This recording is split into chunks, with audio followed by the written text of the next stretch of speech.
Bonjour à tous et bienvenue pour cette rencontre Inside the Doc du 22e FIFO. Grâce à sa sélection, le FIFO nous fait voyager en Océanie et aujourd'hui on part en Nouvelle-Zélande avec le film Trans and Pregnant présenté en compétition du festival. Cet entretien sera mené en anglais. Le film suit Frankie, un homme transgenre et son compagnon Rāwā, sur le chemin de la parentalité, un parcours intime et révélateur de défis émotionnels et sociétaux qui interroge ce que devenir parent signifie dans un monde qui apprend encore à accepter toutes les formes d'amour. Pour nous en parler, nous accueillons Ramon Te WAKE, la réalisatrice du film Trans and Pregnant. Ramon Yaurana. Yaurana. Thank you for joining us and congratulations on this great film. It's a great pleasure to welcome you on this occasion. We were just talking before we started the interview. This is the first film that you submit to FIFO this year. And what did you expect when you submitted the film for consideration at FIFO? Well, we hoped we'd get in, and voila. So that's yeah, no, it's a great honor. It's such a great honor. And, we only just released it in Aotearoa. And then we knew that we wanted to start our festival circuit. And I believe FIFO was our first one out the gate. So it's beautiful to see that it's out in the world, but also that it's been acknowledged because it's such a beautiful, heartwarming, important story for the Takatapui trans community here in Aotearoa, but globally with beautiful messages. So yeah, no, we're very, very thrilled. And thank you so much for seeing the beauty in it as well. And it's exciting. Okay. Yes. You're welcome and congratulations again. The film follows Frankie, a transgender man, and his partner Rāwā on their journey to parenthood. Can you tell us the story behind the story? How did you get the idea of the film? How did you meet the two protagonists? Wonderful. Well, we met in 2021. We were making a series called Queer in Here, which is a queer television series based here in Aotearoa. And Frankie and Rāwā were one of our guests on that show. And it was for something completely different. And then by the end of the interview, I asked them what's coming up in the future. And they were like, well, we want to start a family. And I was like, by how? And Frankie said, by me carrying the baby. And I just went, well, I want to be involved in that. And they were like, we want you to be involved. And it just was, I think the interview for Queer in Here really just was the introduction that we needed to kind of this bigger story that they had. And so straight after that, Nicola and I pretty much got ourselves organized for proposals, and our funding plan was underway. And within a year, we got funded by TVNZ. And yeah, it's been a three-year journey with them. And it's just been a remarkable friendship that has kind of blossomed, as a result of us being in each other's lives for so long. Mm-hmm. But that was how it all started. Yeah. Okay. And how long was the film in the making, and how did the script evolve along the process? Oh, yeah. So, I mean, it was tough for the first year because obviously they've got to get pregnant. And so for the first year they didn't. And so we were just kind of slightly panicking as filmmakers because we're like, we've filmed quite a lot of stuff. But they weren't pregnant then. So for a whole year, that was quite stressful. And we were trying to figure out what other ways they could do, what other things they could do. Could they adopt? Could they whāngai? So we were thinking about how we were going to change the story if we needed to. But then came Christmas, and then it was a year later, Christmas came and they were like, guess what, we're pregnant. So we were like, thank goodness, and how exciting. And that's when it really kind of sunk in. The story is beautiful because they're so upfront, they're so generous with their with their lives. They really bared it all on the table, as you've seen. And, you know, to be witness to that, and then for them to have a couple of miscarriages, which was, you know, super sad. And, but they were so determined, and they've just, you know, that whole next chapter for them actually having the baby was just such a super exciting time. Yeah, it was just a beautiful, beautiful experience. Okay. Yes. The film is woven like a diary somehow, and with very intimate sequences.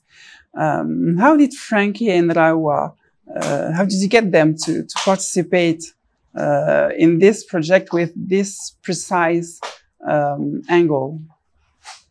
Thank you for the question. We knew from the beginning, or they knew from the very beginning, that this was an important and life-changing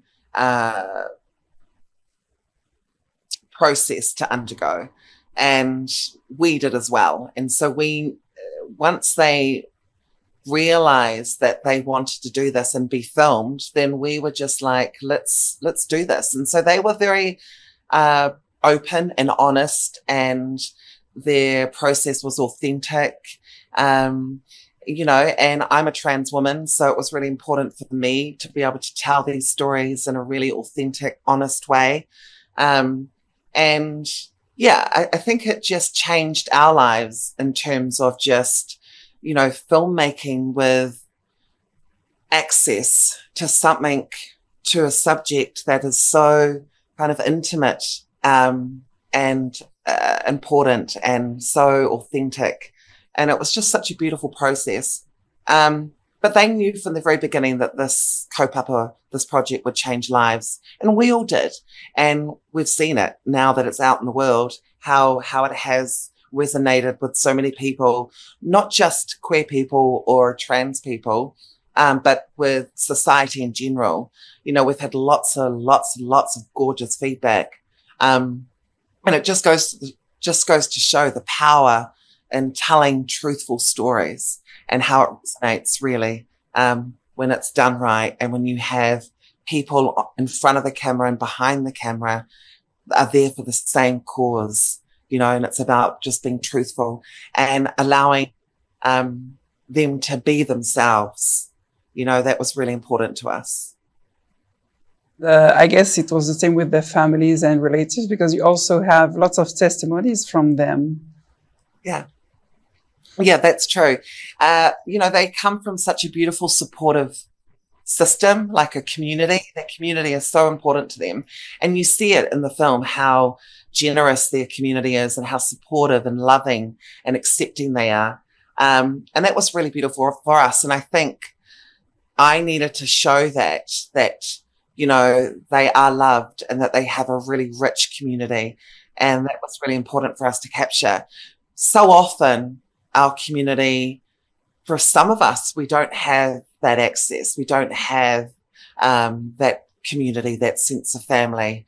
And so when we do have that, it's really important to show that we are loved beyond. And their whole journey was just with people who were just so supportive of their journey and their lives. So it was really beautiful.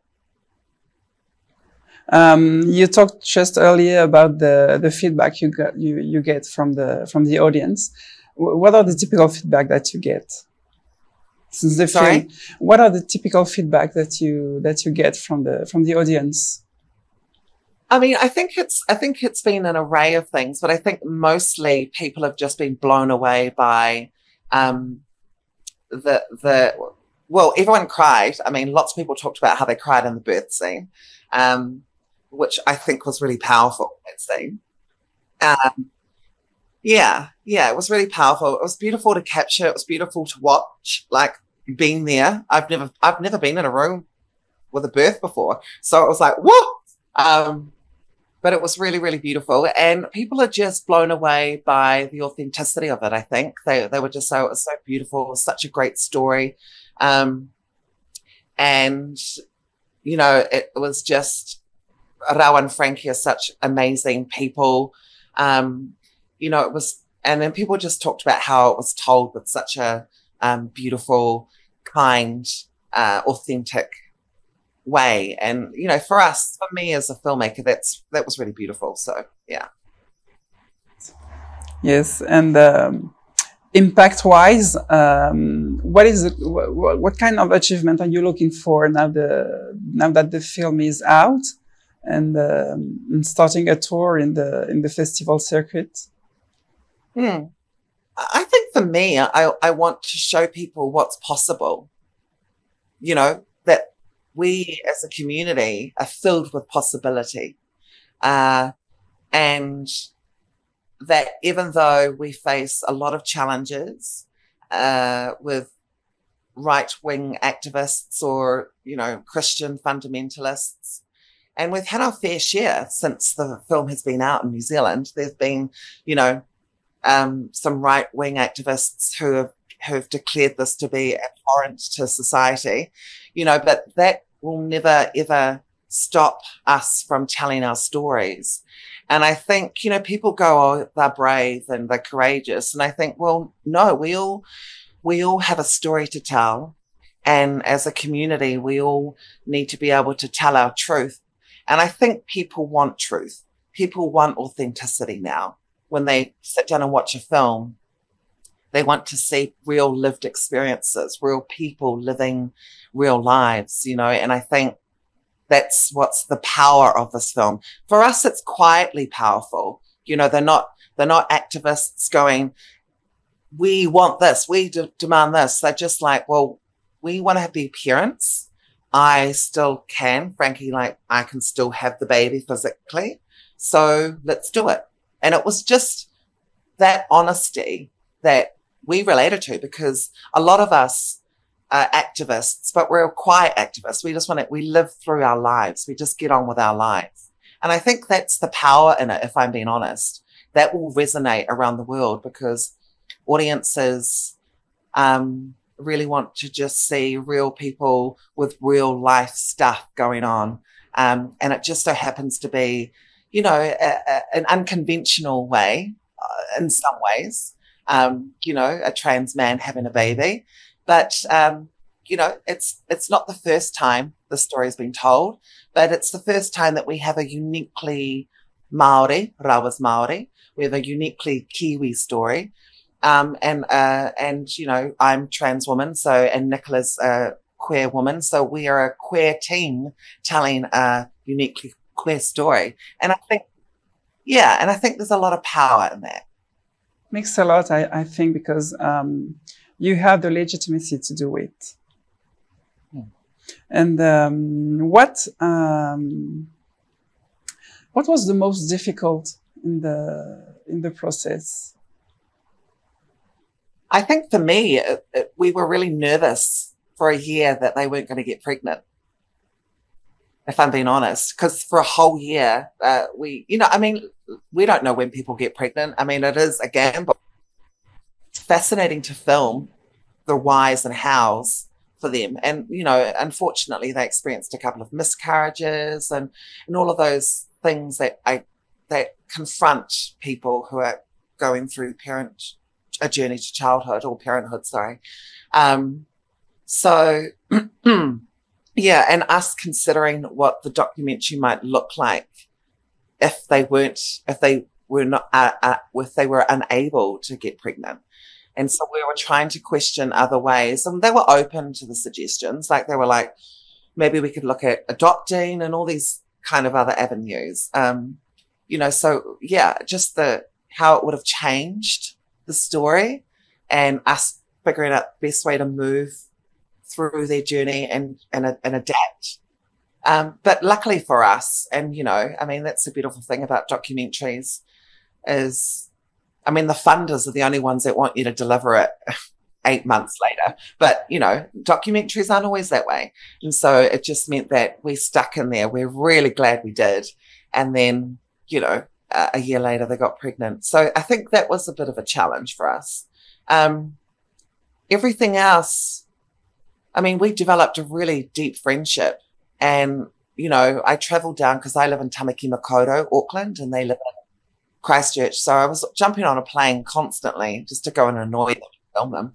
And so that was, there was pleasure in that. And we had such joy filming it. And I think just the length sometimes was just like, whoa, this is a long time. But apart from that, there wasn't really many challenges. It was just sitting in the process was really powerful. Okay. And we are coming at the end of the interview.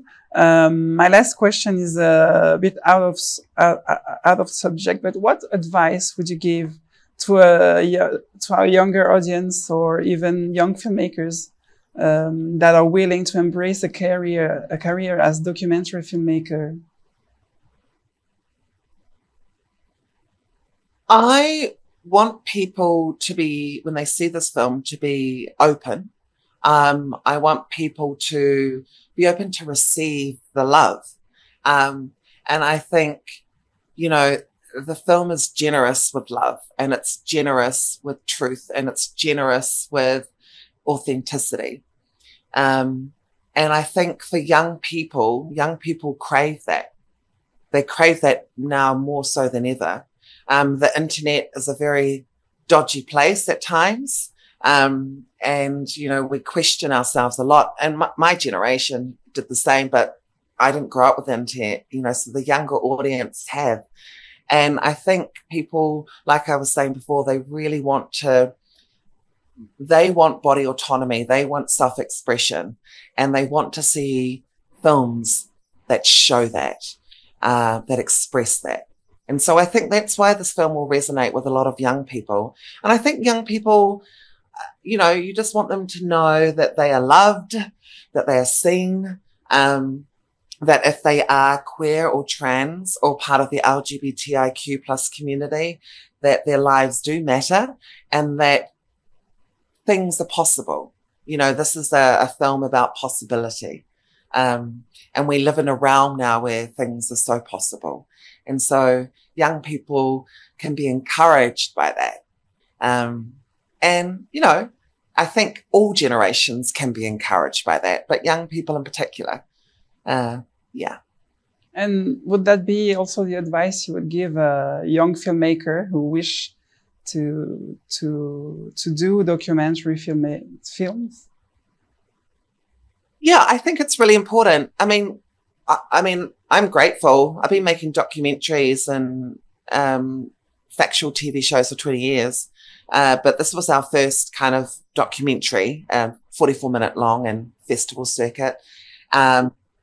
And, you know, so I've had a few years to kind of sharpen my tools and get my craft together. And I think the beautiful, for me, I'm really proud of it because it's the first time we're able to make a long form documentary, and we know it's going to be received really beautifully. I mean, I'm so grateful that it's with FIFO, you know, and this is just the beginning of our award kind of our festival circuit. So I think for filmmakers, you know, they really have to connect to their subjects.